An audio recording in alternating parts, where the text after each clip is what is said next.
चांगलं कलिंगड कसं घ्यायचं सांगतो तुम्हाला. पॅच बघायचा कलिंगडाचा, जेवढा येल्लो पॅच तेवढे चान्सेस जास्त की कलिंगड आतमधून लाल असणार आहे आणि गोड असणार आहे. दुसरी ट्रिक, देठ बघायचा. देठ असा सुकलेला असला पाहिजे. हे बघा सुकलाय की नाही देठ.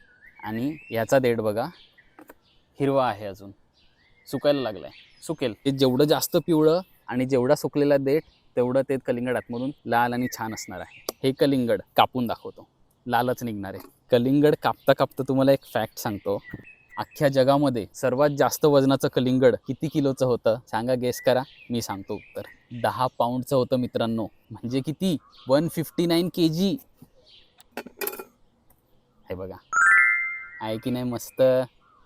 कशी वाटली ट्रिक? तुम्ही जरी असं पिवळं घेतलं कलिंगड आणि घरी आणून लगेच कापलं तर ते पांढरंही निघू शकतं. माझ्या बाबतीत घडलेलं आहे, मी ऑब्झर्व केलं. त्याचा देठ हिरवा होता, त्याच्यामुळे ते आतमधून पांढरं निघालं. मग मी काय केलं, एक्सपेरिमेंट केला. 4 दिवस त्याला पिशवीत गुंडाळून ठेवलं कलिंगडाला. म्हटलं बघूया कलिंगड ते पांढऱ्याचं लाल होतंय का. तर ते लाल झालं. त्याच्या बिया पांढऱ्या होत्या, त्या पण काळ्या झाल्या 4 दिवसानंतर. अर्थात ते सडलं, पण ते लाल झालं. सो त्याच्यावरून मी हे ऑब्झर्व केलं, जरी हे पिवळं असलं आणि देठ जर सुकलेला नसेल तर ते आतमधून पांढरं निघू शकतं. सो तुम्हाला दोन्ही गोष्टी सायमल्टेनियसली एन्श्योर करायच्यात. आणि हा व्हिडिओ तुम्हाला जर हेल्पफुल वाटला असेल तर तुमच्या फॅमिली आणि मित्रांसोबत नक्की शेअर करा. येतो मी. Bye bye.